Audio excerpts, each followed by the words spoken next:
nutrition is the selection of foods and preparation of foods, and their ingestion to be assimilated by the body. By practicing a healthy diet, many of the known health issues can be avoided. The diet of an organism is what it eats, which is largely determined by the perceived palatability of foods. Dietitians are health professionals who specialize in human nutrition, meal planning, economics, and preparation. They are trained to provide safe, evidence-based dietary advice and management to individuals, as well as to institutions. Clinical nutritionists are health professionals who focus more specifically on the role of nutrition in chronic disease, including possible prevention or remediation by addressing nutritional deficiencies before resorting to drugs. Government regulation of the use of this professional title is less universal than for dietitian. A poor diet may have an injurious impact on health, causing deficiency diseases such as scurvy and kwashiorkor. Health-threatening conditions like obesity and metabolic syndrome. And such common chronic systemic diseases as cardiovascular disease, diabetes, and osteoporosis. History, Antiquity. The first recorded dietary advice, carved into a Babylonian stone tablet in about 2500 BC, cautioned those with pain inside to avoid eating onions for 3 days. Scurvy, later found to be a vitamin C deficiency, was first described in 1500 BC in the Ebers Papyrus. According to Walter Gratzer, the study of nutrition probably began during the 6th century BC. In China, the concept of qi developed, a spiritual wind similar to what Western Europeans later called pneuma. Food was classified into hot and cold in China, India, Malaya, and Persia. Humours developed perhaps first in China alongside qi. Ho the physician concluded that diseases are caused by deficiencies of elements, and he classified diseases as well as prescribed diets. About the same time in Italy, Alcmaeon of Croton wrote of the importance of equilibrium between what goes in and what goes out, and warned that imbalance would result disease marked by obesity or emaciation. Around 475 BC, Anaxagoras stated that food is absorbed by the human body and, therefore, contains homeomerics, suggesting the existence of nutrients. Around 400 BC, Hippocrates, who recognized and was concerned with obesity, which may have been common in southern Europe at the time, said, "Let food be your medicine and medicine be your food." The book that is still attributed to him, Corpus Hippocraticum, called for moderation and emphasized exercise. Salt, pepper and other spices were prescribed for various ailments in various preparations, for example mixed with vinegar. In the 2nd century BC, Cato the Elder believed that cabbage could cure digestive diseases, ulcers, warts, and intoxication. Living about the turn of the millennium, Aulus Celsus, an ancient Roman doctor, believed in strong and weak foods. Galen to Lind, it is hard to overlook the doctrines of Galen, in use from his life in the 1st century AD until the 17th century, it was heresy to disagree with him for 1500 years. Galen was physician to gladiators in Pergamon, and in Rome, physician to Marcus Aurelius and the 3 emperors who succeeded him. Most of Galen's teachings were gathered and enhanced in the late 11th century by Benedictine monks at the school of Salerno and Regimens Nitatis Salerinitatum, which still had users in the 17th century. Galen believed in the bodily humours of Hippocrates, and he taught that pneuma is the source of life. 4 elements combine into complexion, which combines into states. The states are made up of pairs of attributes, which are made of 4 humours: blood, phlegm, green bile, and black bile. Galen thought that for a person to have gout, kidney stones, or arthritis was scandalous, which Gratzer likens to Samuel Butler's Early One where sickness is a crime. In the 1500s, Paracelsus was probably the first to criticize Galen publicly. Also in the 16th century, scientist and artist Leonardo da Vinci compared metabolism to a burning candle. Leonardo did not publish his works on this subject, but he was not afraid of thinking for himself and he definitely disagreed with Galen.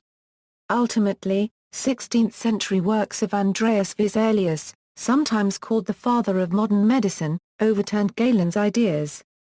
He was followed by piercing thought amalgamated with the era's mysticism and religion, sometimes fueled by the mechanics of Newton and Galileo. Jan Baptist van Helmont, who discovered several gases such as carbon dioxide, performed the first quantitative experiment. Robert Boyle advanced chemistry. Sanctorius measured body weight. Physician Hermann Boerhaave modeled the digestive process. Physiologist Albrecht von Haller worked out the difference between nerves and muscles. Sometimes overlooked during his life, James Lind, a physician in the British Navy, performed the first scientific nutrition experiment in 1747. Lind discovered that lime juice saved sailors that had been at sea for years from scurvy, a deadly and painful bleeding disorder. Between 1500 and 1800, an estimated 2 million sailors had died of scurvy. The discovery was ignored for 40 years, after which British sailors became known as limeys. The essential vitamin C within citrus fruits would not be identified by scientists until 1932. Lavoisier and modern science. Around 1770, Antoine Lavoisier discovered the details of metabolism, demonstrating that the oxidation of food is the source of body heat. He discovered the principle of conservation of mass. His ideas made the phlogiston theory of combustion obsolete. In 1790, George Fordyce recognized calcium as necessary for fowl survival. In the early 19th century, the elements carbon, nitrogen, hydrogen, and oxygen were recognized as the primary components of food, and methods to measure their proportions were developed. In 1816, Francis Section Magendie discovered that dogs fed only carbohydrates, fat, and water died evidently of starvation, but dogs also fed protein survived, identifying protein as an essential dietary component. William Prout in 1827 was the first person to divide foods into carbohydrates, fat, and protein. During the 19th century, Jean-Baptiste Dumas and Justus von Liebig quarreled over their shared belief that animals get their protein directly from plants. With a reputation as the leading organic chemist of his day but with no credentials in animal physiology, Liebig grew rich making food extracts like beef bouillon and infant formula that were later found to be of questionable nutritious value. In the 1860s, Claude Bernard discovered that body fat can be synthesized from carbohydrate and protein, showing that the energy in blood glucose can be stored as fat or as glycogen. In the early 1880s, Kenhiro Takaki observed that Japanese sailors developed beriberi, but British sailors and Japanese naval officers did not. Adding various types of vegetables and meats to the diets of Japanese sailors prevented the disease. In 1896, Eugen Bowman observed iodine in thyroid glands. In 1897, Christian Eichmann worked with natives of Java, who also suffered from beriberi. Eichmann observed that chickens fed the native diet of white rice developed the symptoms of beriberi but remained healthy when fed unprocessed brown rice with the outer bran intact. Eichmann cured the natives by feeding them brown rice, discovering that food can cure disease. Over 2 decades later, nutritionists learned that the outer rice bran contains vitamin B1, also known as thiamine. From 1900 to the present. In the early 20th century, Carl von Voigt and Max Rubner independently measured caloric energy expenditure in different species of animals, applying principles of physics in nutrition.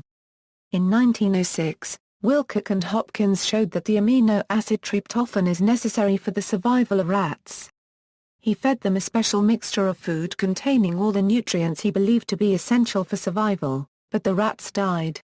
A second group of rats were fed an amount of milk containing vitamins. Sir Frederick Hopkins recognized that there exist accessory food factors other than calories, protein, and minerals, as organic materials essential to health but that the body cannot synthesize. In 1907, Stephen M. Babcock and Edwin B. Hart conducted the single-grain experiment, which took nearly 4 years to complete. In 1912, Casimir Funk coined the term vitamin, a vital factor in the diet, from the words vital, and because these unknown substances preventing scurvy, beriberi, and pellagra, were thought then to be derived from ammonia. The vitamins were studied in the first half of the 20th century. In 1913, Elmer McCollum discovered the first vitamins, fat-soluble vitamin A, and water-soluble vitamin B, and named vitamin C as the then unknown substance preventing scurvy. Lafayette Mendel and Thomas Osborne also performed pioneering work on vitamins A and B.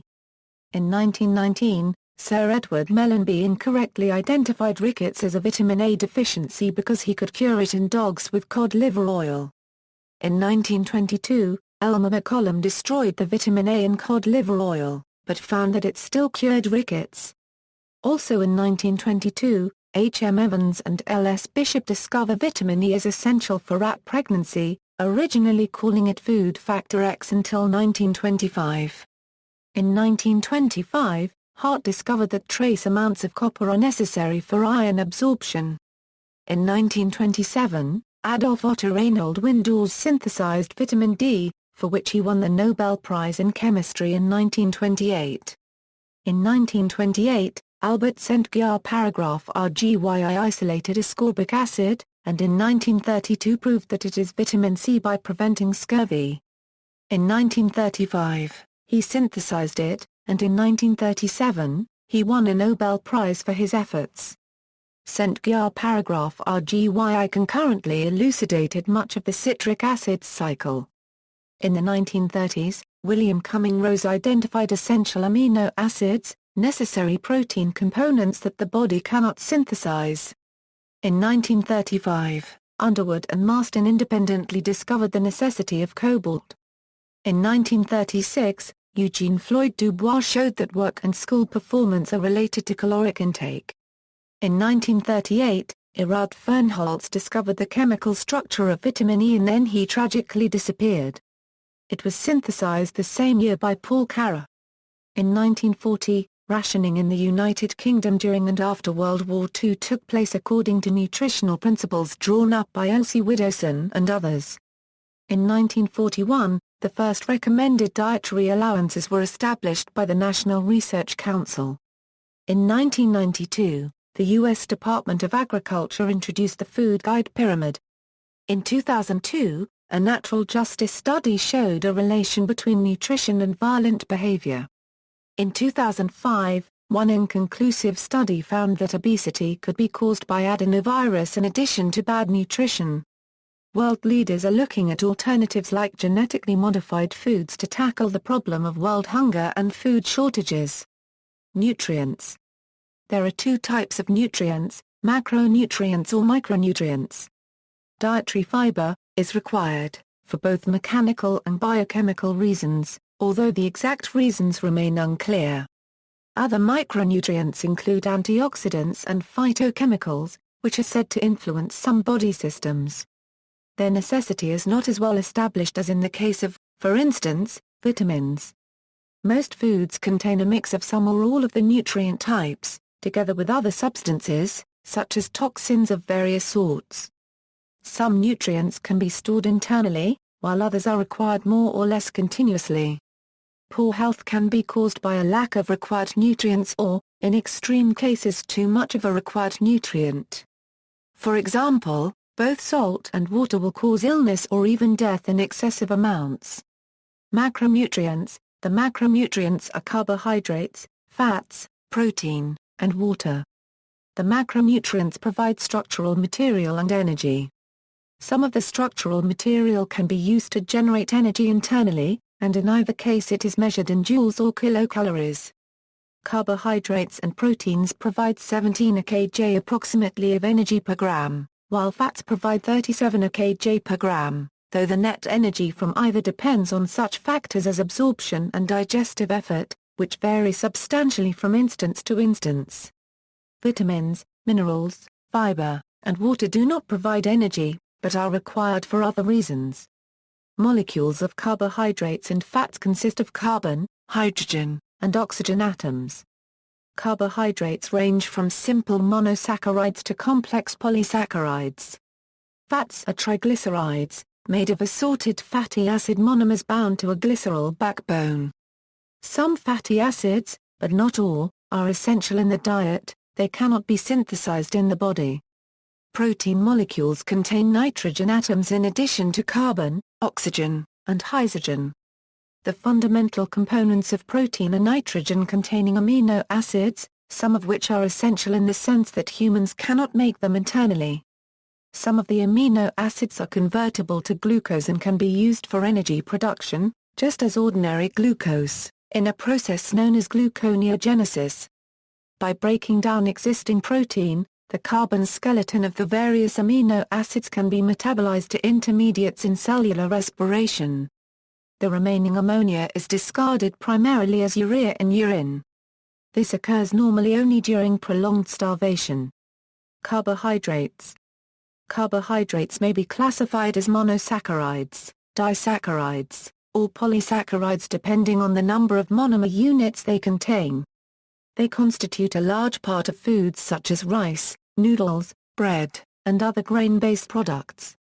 Monosaccharides, disaccharides, and polysaccharides contain 1, 2, and 3 or more sugar units, respectively. Polysaccharides are often referred to as complex carbohydrates because they are typically long, multiple-branched chains of sugar units. Traditionally, simple carbohydrates are believed to be absorbed quickly, and therefore to raise blood glucose levels more rapidly than complex carbohydrates. This, however, is not accurate. Some simple carbohydrates follow different metabolic pathways that result in only a partial catabolism to glucose, while, in essence, many complex carbohydrates may be digested at the same rate as simple carbohydrates. Glucose stimulates the production of insulin through food entering the bloodstream, which is grasped by the beta cells in the pancreas. Fat. A molecule of dietary fat typically consists of several fatty acids, bonded to a glycerol. They are typically found as triglycerides. Fats may be classified as saturated or unsaturated depending on the detailed structure of the fatty acids involved. Saturated fats have all of the carbon atoms in their fatty acid chains bonded to hydrogen atoms, whereas unsaturated fats have some of these carbon atoms double bonded, so their molecules have relatively fewer hydrogen atoms than a saturated fatty acid of the same length. Unsaturated fats may be further classified as monounsaturated or polyunsaturated. Furthermore, depending on the location of the double bond in the fatty acid chain, unsaturated fatty acids are classified as omega-3 or omega-6 fatty acids. Trans fats are a type of unsaturated fat with trans isomer bonds. These are rare in nature and in foods from natural sources. They are typically created in an industrial process called hydrogenation. There are 9 kilocalories in each gram of fat. Fatty acids such as conjugated linoleic acid, catalpic acid, elostearic acid and punicic acid, in addition to providing energy, represent potent immune modulatory molecules. Saturated fats have been a staple in many world cultures for millennia. Unsaturated fats are considered healthier, while trans fats are to be avoided. Saturated and some trans fats are typically solid at room temperature, while unsaturated fats are typically liquids. Trans fats are very rare in nature, and have been shown to be highly detrimental to human health, but have properties useful in the food processing industry, such as rancidity resistance. Essential fatty acids. Most fatty acids are non-essential, meaning the body can produce them as needed, generally from other fatty acids and always by expending energy to do so. However, in humans, at least 2 fatty acids are essential and must be included in the diet. An appropriate balance of essential fatty acids omega-3 and omega-6 fatty acids seems also important for health, although definitive experimental demonstration has been elusive.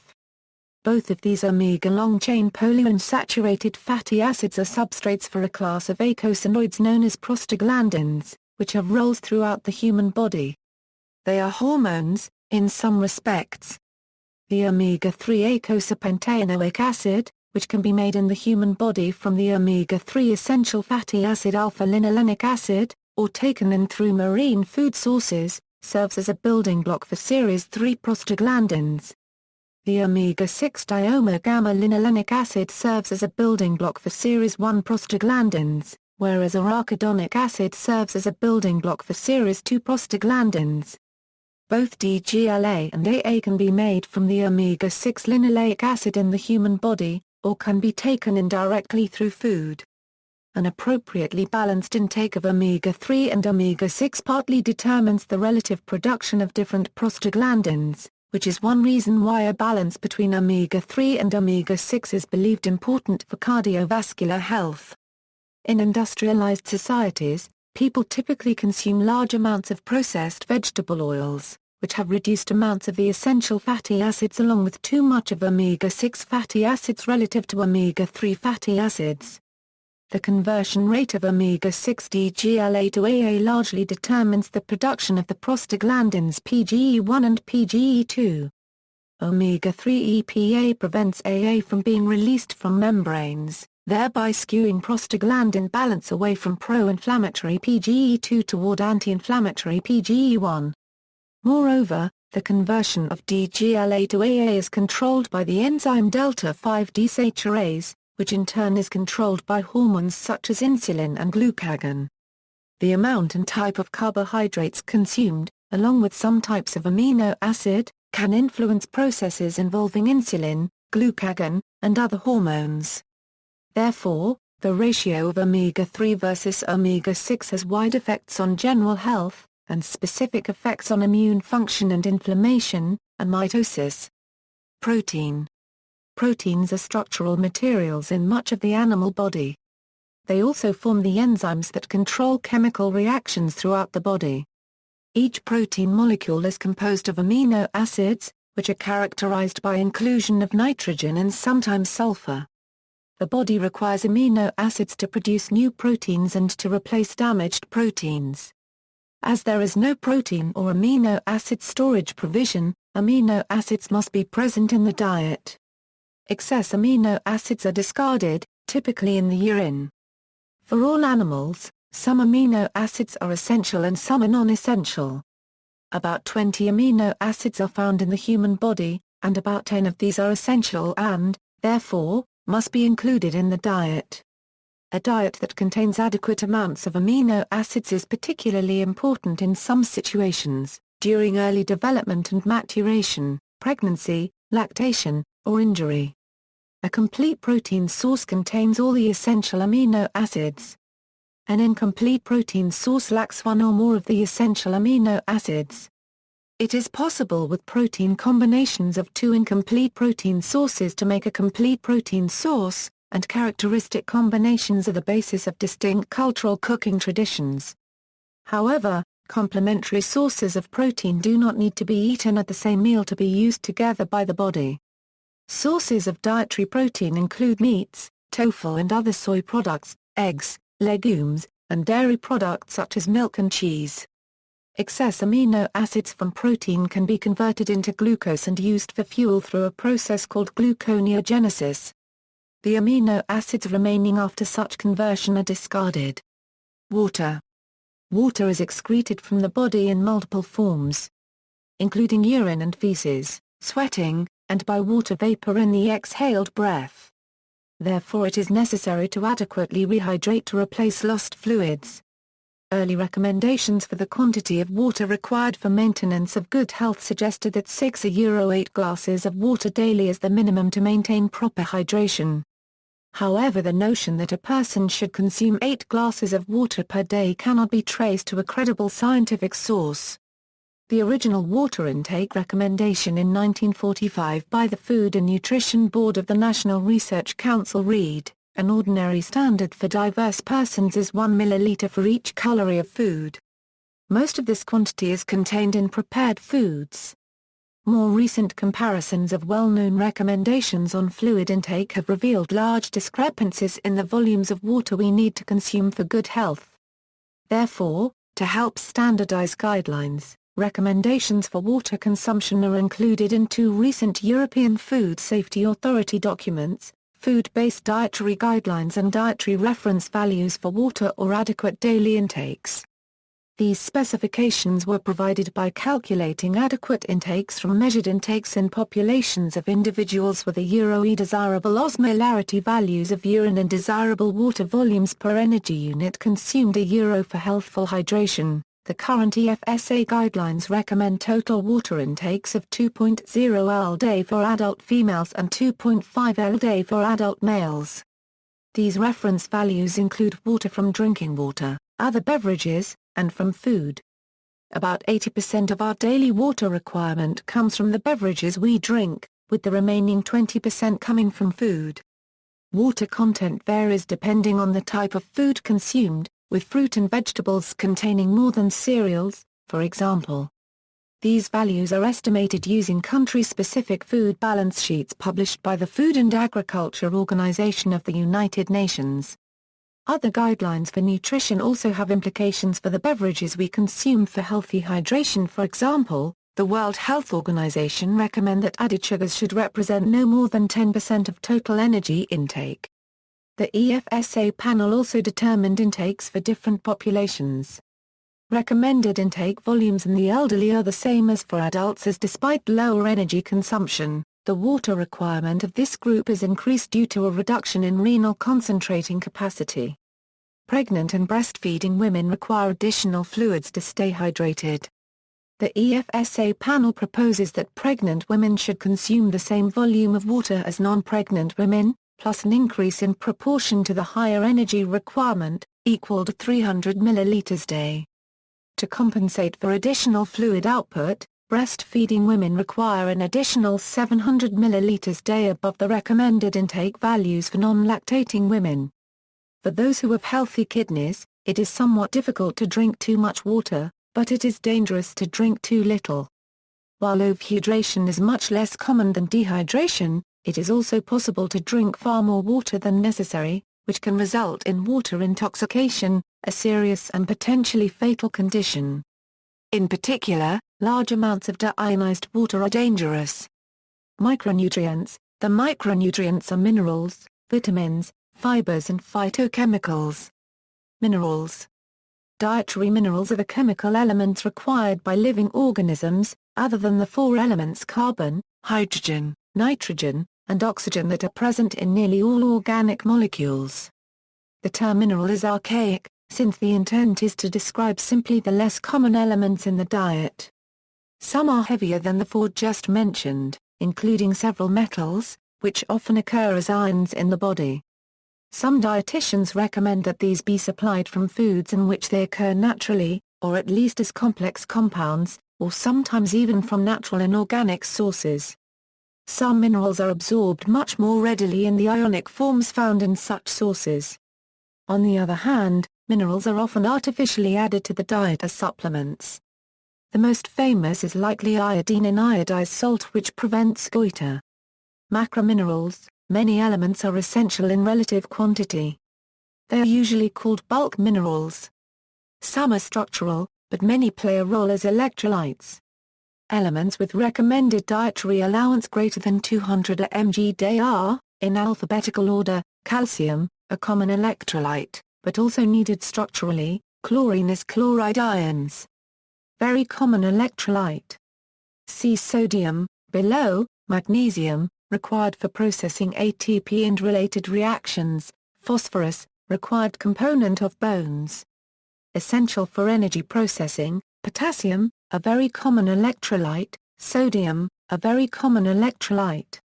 In general not found in dietary supplements, despite being needed in large quantities, because the ion is very common in food, typically as sodium chloride, or common salt. Excessive sodium consumption can deplete calcium and magnesium, leading to high blood pressure and osteoporosis. Sulfur, for 3 essential amino acids and therefore many proteins. Sulfur is not consumed alone, but in the form of sulfur-containing amino acids, trace minerals. Many elements are required in trace amounts, usually because they play a catalytic role in enzymes. Some trace mineral elements are, in alphabetical order, cobalt, required for biosynthesis of vitamin B12 family of coenzymes. Animals cannot biosynthesize B12, and must obtain this cobalt-containing vitamin in the diet. Copper, required component of many redox enzymes, including cytochrome C oxidase. Chromium, required for sugar metabolism. Iodine, required not only for the biosynthesis of thyroxine but also, it is presumed, for other important organs as breast, stomach, salivary glands, thymus, etc. For this reason iodine is needed in larger quantities than others in this list, and sometimes classified with the macrominerals, iron required for many enzymes, and for hemoglobin and some other proteins, manganese, molybdenum required for xanthine oxidase and related oxidases, nickel present in urease, selenium required for peroxidase, vanadium, zinc required for several enzymes such as carboxypeptidase, liver alcohol dehydrogenase, and carbonic anhydrase, vitamins. As with the minerals discussed above, some vitamins are recognized as essential nutrients, necessary in the diet for good health. Certain vitamin-like compounds that are recommended in the diet, such as carnitine, are thought useful for survival and health, but these are not essential dietary nutrients because the human body has some capacity to produce them from other compounds. Moreover, thousands of different phytochemicals have recently been discovered in food, which may have desirable properties including antioxidant activity. However, experimental demonstration has been suggestive but inconclusive. Other essential nutrients that are not classified as vitamins include essential amino acids, choline, essential fatty acids, and the minerals discussed in the preceding section. Vitamin deficiencies may result in disease conditions, including goiter, scurvy, osteoporosis, impaired immune system, disorders of cell metabolism, certain forms of cancer, symptoms of premature aging, and poor psychological health, among many others. Excess levels of some vitamins are also dangerous to health, and for at least one vitamin, B6, toxicity begins at levels not far above the required amount. Deficient or excess levels of minerals can also have serious health consequences. Fiber. Dietary fiber is a carbohydrate that is incompletely absorbed in humans and in some animals. Like all carbohydrates, when it is metabolized it can produce 4 calories of energy per gram. However, in most circumstances it accounts for less than that because of its limited absorption and digestibility. Dietary fiber consists mainly of cellulose. A large carbohydrate polymer is indigestible as humans do not have the required enzymes to disassemble it. There are 2 subcategories, soluble and insoluble fiber. Whole grains, fruits, and vegetables are good sources of dietary fiber. There are many health benefits of a high-fiber diet. Dietary fiber helps reduce the chance of gastrointestinal problems such as constipation and diarrhea by increasing the weight and size of stool and softening it. Insoluble fiber, found in whole wheat flour, nuts and vegetables, especially stimulates peristalsis, the rhythmic muscular contractions of the intestines, which move digester along the digestive tract. Soluble fiber, found in oats, peas, beans, and many fruits, dissolves in water and the intestinal tract to produce a gel that slows the movement of food through the intestines. This may help lower blood glucose levels because it can slow the absorption of sugar. Additionally, fiber, perhaps especially that from whole grains, is thought to possibly help lessen insulin spikes, and therefore reduce the risk of type 2 diabetes. The link between increased fiber consumption and a decreased risk of colorectal cancer is still uncertain. Phytochemicals. Phytochemicals are chemical compounds that occur naturally in plants. In general, the term is used to refer to those chemicals that may have biological significance, for example antioxidants. There is research interest in the health effects of phytochemicals, but to date there is no conclusive evidence. While many fruits and vegetables that happen to contain phytochemicals are thought to be components of a healthy diet, by comparison dietary supplements based on them have no proven health benefit. Other nutrients, in general, other micronutrients are more recent discoveries that have not yet been recognized as vitamins or as required. Phytochemicals may act as antioxidants, but not all phytochemicals are antioxidants. Antioxidants. As cellular metabolism energy production requires oxygen, potentially damaging compounds known as free radicals can form. Most of these are oxidizers and some react very strongly. For the continued normal cellular maintenance, growth, and division, these free radicals must be sufficiently neutralized by antioxidant compounds. Recently, some researchers suggested an interesting theory of evolution of dietary antioxidants. Some are produced by the human body with adequate precursors, and those the body cannot produce may only be obtained in the diet via direct sources or produced by the body from other compounds. Phytochemicals and their subgroup, polyphenols, make up the majority of antioxidants. About 4,000 are known. Different antioxidants are now known to function in a cooperative network. For example, vitamin C can reactivate free radical containing glutathione or vitamin E by accepting the free radical itself. Some antioxidants are more effective than others at neutralizing different free radicals. Some cannot neutralize certain free radicals. Some cannot be present in certain areas of free radical development. When interacting with a free radical, some antioxidants produce a different free radical compound that is less dangerous or more dangerous than the previous compound. Having a variety of antioxidants allows any byproducts to be safely dealt with by more efficient antioxidants in neutralizing a free radical's butterfly effect. Although initial studies suggested that antioxidant supplements might promote health, later large clinical trials did not detect any benefit and suggested instead that excess supplementation may be harmful. Intestinal bacterial flora. It is now also known that animal intestines contain a large population of gut flora. In humans, these include species such as bacteroids, L. acidophilus, and E. coli, among many others. They are essential to digestion, and are also affected by the food we eat. Bacteria in the gut perform many important functions for humans, including breaking down and aiding in the absorption of otherwise indigestible food. Stimulating cell growth. Repressing the growth of harmful bacteria, training the immune system to respond only to pathogens. Producing vitamin B12, and defending against some infectious diseases. Healthy diets. Whole plant food diet, heart disease, cancer, obesity, and diabetes are commonly called Western diseases because these maladies were once rarely seen in developing countries. An international study in China found some regions had virtually no cancer or heart disease, while in other areas they reflected up to a 100-fold increase coincident with shifts from diets that were found to be entirely plant-based to heavily animal-based, respectively. In contrast, diseases of affluence like cancer and heart disease are common throughout the developed world, including the United States. Adjusted for age and exercise, large regional clusters of people in China rarely suffered from these Western diseases, possibly because their diets are rich in vegetables, fruits, and whole grains, and have little dairy and meat products. Some studies show these to be, in high quantities, possible causes of some cancers. There are arguments for and against this controversial issue. The United Healthcare Pacificare Nutrition Guideline recommends a whole plant food diet, and recommends using protein only as a condiment with meals. A National Geographic cover article from November 2005, entitled The Secrets of Living Longer, also recommends a whole plant food diet. The article is a lifestyle survey of 3 populations, Sardinians, Okinawans, and Adventists, who generally display longevity and suffer a fraction of the diseases that commonly kill people in other parts of the developed world, and enjoy more healthy years of life.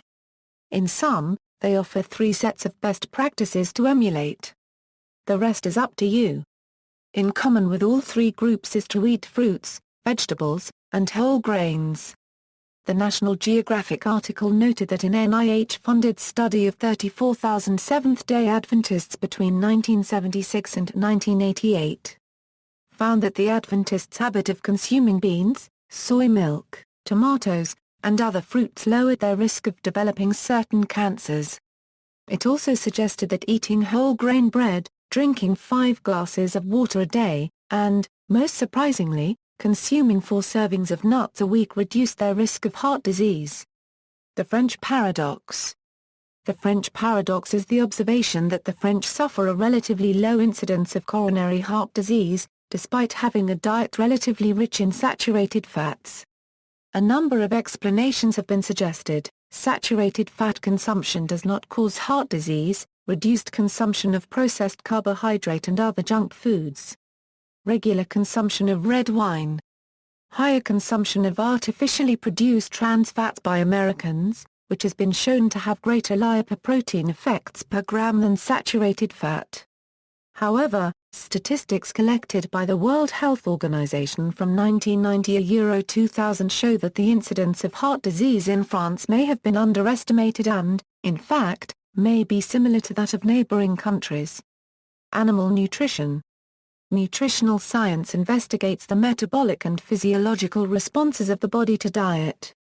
With advances in the fields of molecular biology, biochemistry, nutritional immunology, molecular medicine and genetics, the study of nutrition is increasingly concerned with metabolism and metabolic pathways, the sequences of biochemical steps through which substances in living things change from one form to another.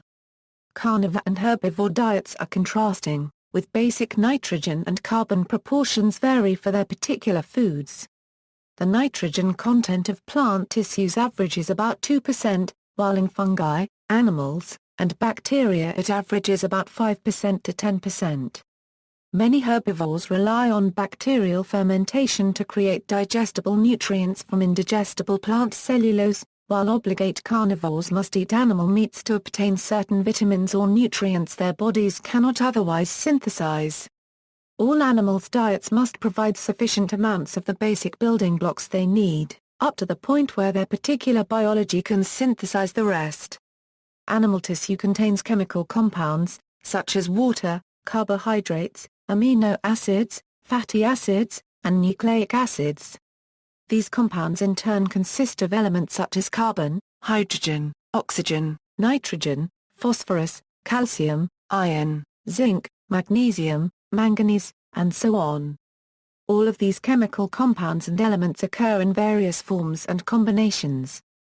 Animal tissue consists of elements and compounds ingested, digested, absorbed, and circulated through the bloodstream to feed the cells of the body. Except in the unborn fetus, the digestive system is the first system involved. Digestive juices break chemical bonds in ingested molecules, and modify their conformations and energy states. Though some molecules are absorbed into the bloodstream unchanged, digestive processes release them from the matrix of foods. Unabsorbed matter, along with some waste products of metabolism, is eliminated from the body in the feces. Studies of nutritional status must take into account the state of the body before and after experiments, as well as the chemical composition of the whole diet and of all material excreted and eliminated from the body. Comparing the food to the waste can help determine the specific compounds and elements absorbed and metabolized in the body. The effects of nutrients may only be discernible over an extended period, during which all food and waste must be analyzed. The number of variables involved in such experiments is high, making nutritional studies time-consuming and expensive, which explains why the science of animal nutrition is still slowly evolving. In particular, the consumption of whole plant foods slows digestion and allows better absorption, and a more favorable balance of essential nutrients per calorie, resulting in better management of cell growth, maintenance, and mitosis, as well as better regulation of appetite and blood sugar. Regularly scheduled meals have also proven more wholesome than infrequent or haphazard ones. Plant nutrition. Plant nutrition is the study of the chemical elements that are necessary for plant growth. There are several principles that apply to plant nutrition. Some elements are directly involved in plant metabolism. However, this principle does not account for the so-called beneficial elements, whose presence, while not required, has clear positive effects on plant growth. A nutrient that is able to limit plant growth according to Liebig's law of the minimum is considered an essential plant nutrient if the plant cannot complete its full life cycle without it. There are 16 essential plant soil nutrients, besides the three major elemental nutrients carbon and oxygen that are obtained by photosynthetic plants from carbon dioxide in air, and hydrogen, which is obtained from water. Plants uptake essential elements from the soil through their roots and from the air through their leaves. Green plants obtain their carbohydrate supply from the carbon dioxide in the air by the process of photosynthesis. Carbon and oxygen are absorbed from the air, while other nutrients are absorbed from the soil. Nutrient uptake in the soil is achieved by cation exchange, wherein root hairs pump hydrogen ions into the soil through proton pumps. These hydrogen ions displace cations attached to negatively charged soil particles so that the cations are available for uptake by the root. In the leaves, stomata open to take in carbon dioxide and expel oxygen. The carbon dioxide molecules are used as the carbon source in photosynthesis. Although nitrogen is plentiful in the Earth's atmosphere, very few plants can use this directly. Most plants, therefore, require nitrogen compounds to be present in the soil in which they grow. This is made possible by the fact that largely inert atmospheric nitrogen is changed in a nitrogen fixation process to biologically usable forms in the soil by bacteria. Plant nutrition is a difficult subject to understand completely, partially because of the variation between different plants and even between different species or individuals of a given clone. Elements present at low levels may cause deficiency symptoms, and toxicity is possible at levels that are too high. Furthermore, deficiency of one element may present as symptoms of toxicity from another element, and vice versa. Advice and guidance, U.S. government policies. In the U.S., dietitians are registered or licensed with the Commission for Dietetic Registration and the American Dietetic Association, and are only able to use the title dietitian, as described by the business and professions codes of each respective state, when they have met specific educational and experiential prerequisites and passed a national registration or licensure examination, respectively. In California, registered dietitians must abide by the Business and Professions Code of Section 2585-2586.8. Anyone may call themselves a nutritionist, including unqualified dietitians, as this term is unregulated. Some states, such as the state of Florida, have begun to include the title nutritionist in state licensure requirements. Most governments provide guidance on nutrition, and some also impose mandatory disclosure labeling requirements for processed food manufacturers and restaurants to assist consumers in complying with such guidance. In the U.S., nutritional standards and recommendations are established jointly by the U.S. Department of Agriculture and U.S. Department of Health and Human Services. Dietary and physical activity guidelines from the USDA are presented in the concept of My Plate, which superseded the food pyramid, which replaced the 4 food groups. The Senate committee currently responsible for oversight of the USDA is the Agriculture, Nutrition and Forestry Committee.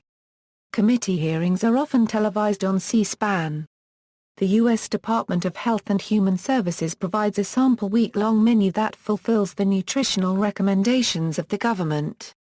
Canada's Food Guide is another governmental recommendation. Government programs, federal and state governmental organizations have been working on nutrition literacy interventions in non-primary healthcare settings to address the nutrition information problem in the U.S. Some programs include, the Family Nutrition Program is a free nutrition education program serving low-income adults around the U.S. This program is funded by the Food Nutrition Service unregistered trademark S branch of the United States Department of Agriculture, usually through a local state academic institution that runs the program. The FNP has developed a series of tools to help families participating in the food stamp program stretch their food dollar and form healthful eating habits, including nutrition education. Expanded Food and Nutrition Education Program is a unique program that currently operates in all 50 states and in American Samoa, Guam, Micronesia, Northern Marianas, Puerto Rico, and the Virgin Islands. It is designed to assist limited resource audiences in acquiring the knowledge, skills, attitudes, and changed behavior necessary for nutritionally sound diets, and to contribute to their personal development and the improvement of the total family diet and nutritional well-being. An example of a state initiative to promote nutrition literacy is Smart Bodies, a public-private partnership between the state unregistered trademark S largest university system and largest health insurer, Louisiana State Agricultural Center, and Blue Cross and Blue Shield of Louisiana Foundation. Launched in 2005, this program promotes lifelong healthful eating patterns and physically active lifestyles for children and their families. It is an interactive educational program designed to help prevent childhood obesity through classroom activities that teach children healthful eating habits and physical exercise. Education. Nutrition is taught in schools in many countries. In England and Wales, the personal and social education and food technology curricula include nutrition, stressing the importance of a balanced diet and teaching how to read nutrition labels on packaging. In many schools, a nutrition class will fall within the family and consumer science or health departments. In some American schools, students are required to take a certain number of FCS or health-related classes.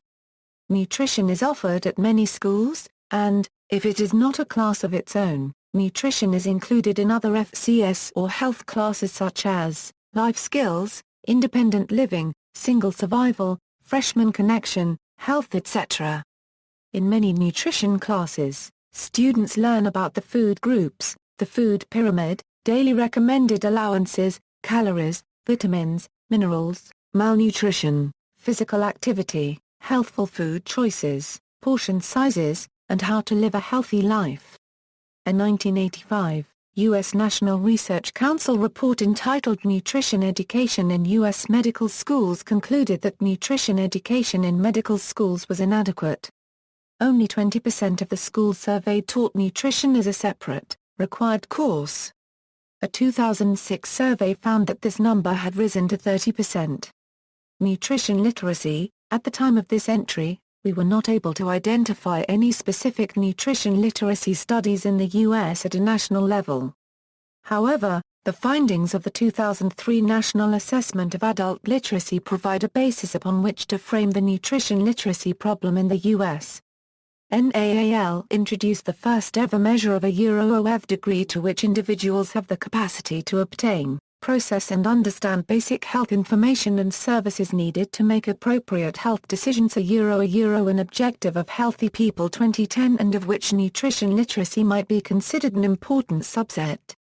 On a scale of below basic, intermediate and proficient, NAAL found 13% of adult Americans have proficient health literacy, 44% have intermediate literacy, 29% have basic literacy and 14% have below basic health literacy. The study found that health literacy increases with education and people living below the level of poverty have lower health literacy than those above it. Another study examining the health and nutrition literacy status of residents of the lower Mississippi Delta found that 52% of participants had a high likelihood of limited literacy skills. While a precise comparison between the NAAL and Delta studies is difficult, primarily because of methodological differences, Zoel Murray al. suggests that health literacy rates in the Mississippi Delta region are different from the U.S. general population and that they help establish the scope of the problem of health literacy among adults in the Delta region. For example, only 12% of study participants identified the MyPyramid graphic 2 years after it had been launched by the USDA. The study also found significant relationships between nutrition literacy and income level and nutrition literacy and educational attainment, further delineating priorities for the region. These statistics point to the complexities surrounding the lack of health nutrition literacy and reveal the degree to which they are embedded in the social structure and interconnected with other problems. Among these problems are the lack of information about food choices, a lack of understanding of nutritional information and its application to individual circumstances, limited or difficult access to healthful foods, and a range of cultural influences and socio-economic constraints such as low levels of education and high levels of poverty that decrease opportunities for healthful eating and living. The links between low health literacy and poor health outcomes has been widely documented, and there is evidence that some interventions to improve health literacy have produced successful results in the primary care setting. More must be done to further our understanding of nutrition literacy-specific interventions in non-primary care settings in order to achieve better health outcomes. Malnutrition. Malnutrition refers to insufficient, excessive, or imbalanced consumption of nutrients by an organism. In developed countries, the diseases of malnutrition are most often associated with nutritional imbalances or excessive consumption. In developing countries, malnutrition is more likely to be caused by poor access to a range of nutritious foods or inadequate knowledge. In Mali, the International Crops Research Institute for the Semi-Arid Tropics and the Aga Khan Foundation trained women's groups to make echinut, a healthy and nutritional version of the traditional recipe d'argouille. The aim was to boost nutrition and livelihoods by producing a product that women could make and sell, and which would be accepted by the local community because of its local heritage. Although there are more organisms in the world who are malnourished due to insufficient consumption, increasingly more organisms suffer from excessive overnutrition. A problem caused by an overabundance of sustenance coupled with the instinctual desire to consume all that it can. Nutritionism is the view that excessive reliance on food science and a study of nutrition can lead to poor nutrition and to ill health. It was originally credited to Georges Knies, and was popularized by Michael Pollan. Since nutrients are invisible, policymakers rely on nutrition experts to advise on food choices. Because science has an incomplete understanding of how food affects the human body, Pollan argues, nutritionism can be blamed for many of the health problems relating to diet in the Western world today. Insufficient. In general, underconsumption refers to the long-term consumption of insufficient sustenance in relation to the energy that an organism expends or expels, leading to poor health. Excessive. In general, overconsumption refers to the long-term consumption of excess sustenance in relation to the energy that an organism expends or expels, leading to poor health and, in animals, obesity. It can cause excessive hair loss, brittle nails, and irregular premenstrual cycles for females. Unbalanced, when too much of one or more nutrients is present in the diet to the exclusion of the proper amount of other nutrients, the diet is said to be unbalanced. Illnesses caused by improper nutrient consumption, mental agility. Research indicates that improving the awareness of nutritious meal choices and establishing long-term habits of healthy eating have a positive effect on cognitive and spatial memory capacity, with potential to increase a student's ability to process and retain academic information. Some organizations have begun working with teachers, policymakers, and managed food service contractors to mandate improved nutritional content and increased nutritional resources in school cafeterias from primary to university-level institutions. Health and nutrition have been proven to have close links with overall educational success. Currently, less than 10% of American college students report that they eat the recommended 5 servings of fruit and vegetables daily. Better nutrition has been shown to have an impact on both cognitive and spatial memory performance. A study showed those with higher blood sugar levels performed better on certain memory tests. In another study, those who consumed yogurt performed better on thinking tasks when compared to those that consumed caffeine-free diet soda or confections. Nutritional deficiencies have been shown to have a negative effect on learning behavior in mice as far back as 1951. Better learning performance is associated with diet-induced effects on learning and memory ability. The nutrition-learning nexus demonstrates the correlation between diet and learning and has application in a higher education setting. We find that better nourished children perform significantly better in school, partly because they enter school earlier and thus have more time to learn, but mostly because of greater learning productivity per year of schooling. 91% of college students feel that they are in good health, whereas only 7% eat their recommended daily allowance of fruits and vegetables. Nutritional education is an effective and workable model in a higher education setting. More engaged learning models that encompass nutrition is an idea that is picking up steam at all levels of the learning cycle. There is limited research available that directly links a student's grade point average to their overall nutritional health. Additional substantive data is needed to prove that overall intellectual health is closely linked to a person's diet, rather than just another correlation fallacy. Mental disorders. Nutritional supplement treatment may be appropriate for major depression, bipolar disorder, schizophrenia, and obsessive-compulsive disorder, the 4 most common mental disorders in developed countries. Supplements that have been studied most for mood elevation and stabilization include eicosapentaenoic acid and docosahexaenoic acid, vitamin B12, folic acid, and inositol.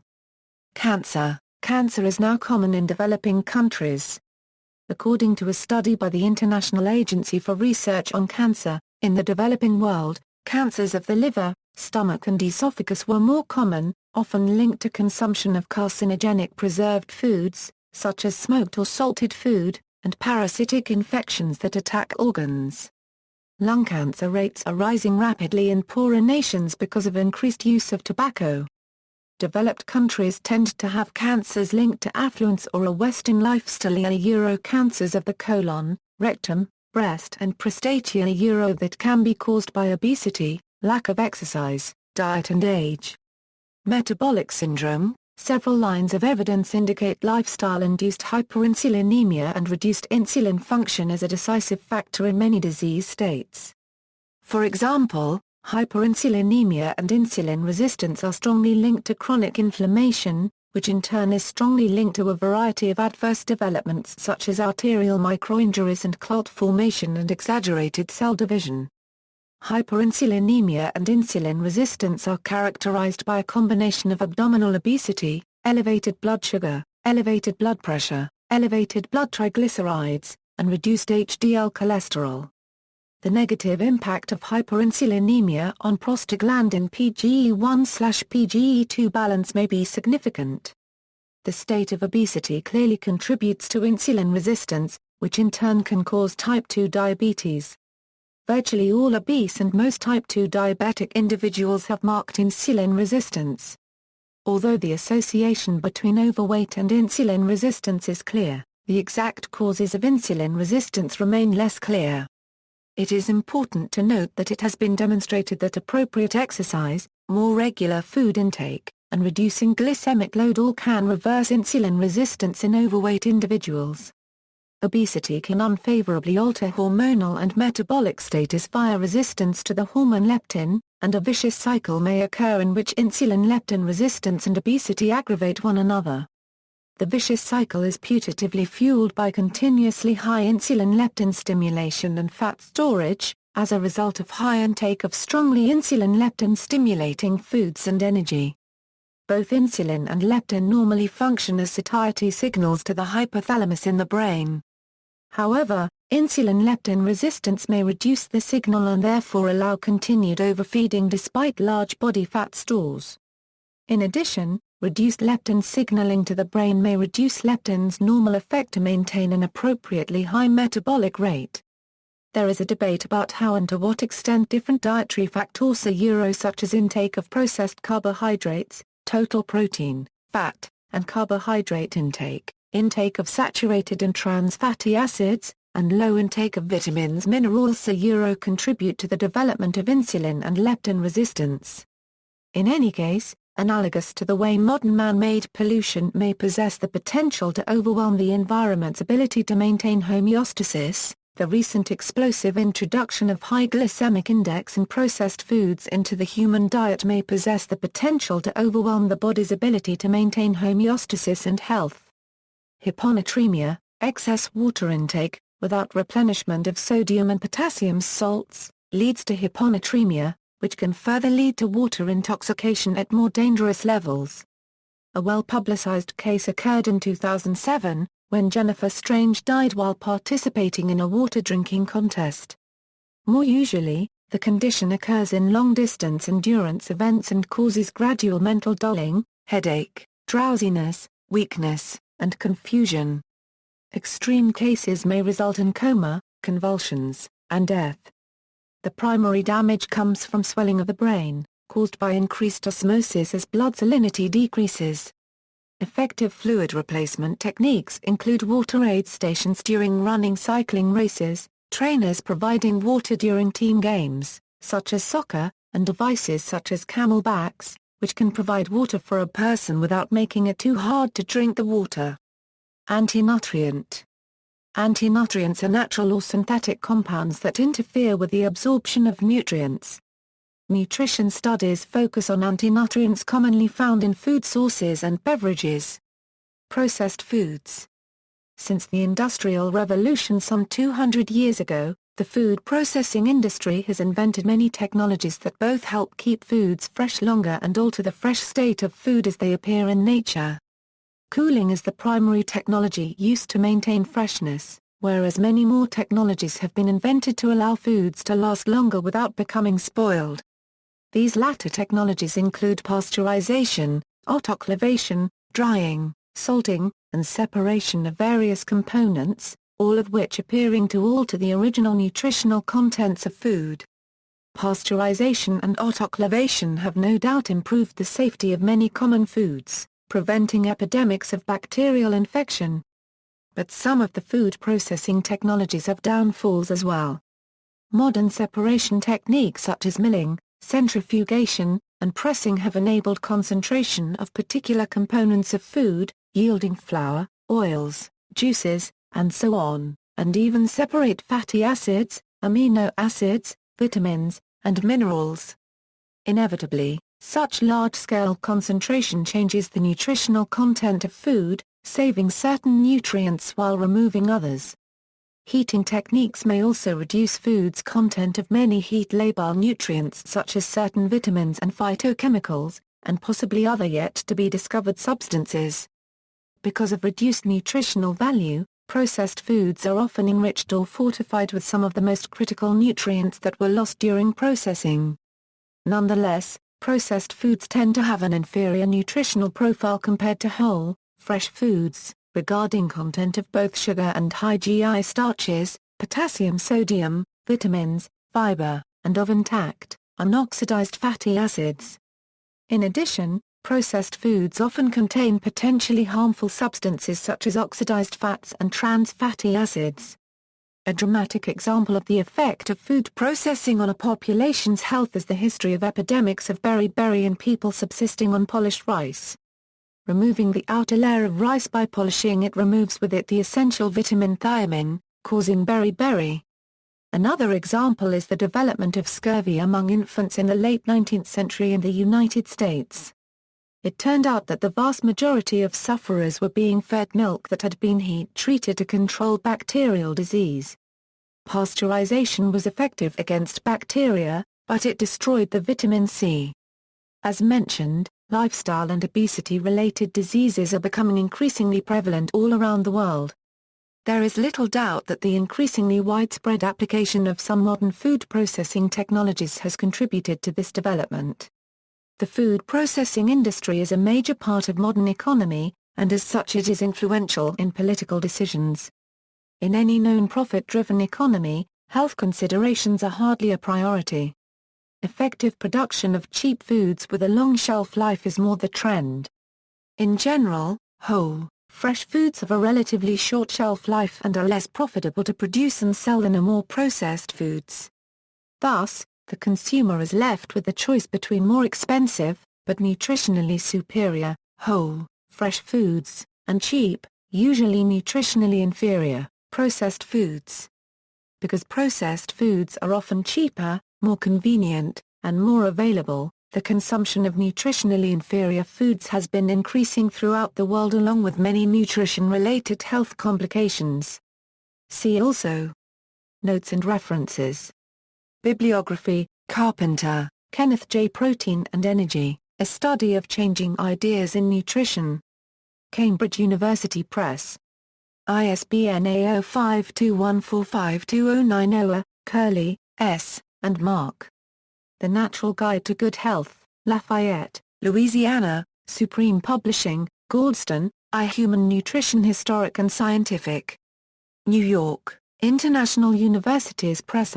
Gratzer, Walter, 2005. Terrors of the Table, The Curious History of Nutrition. Oxford University Press.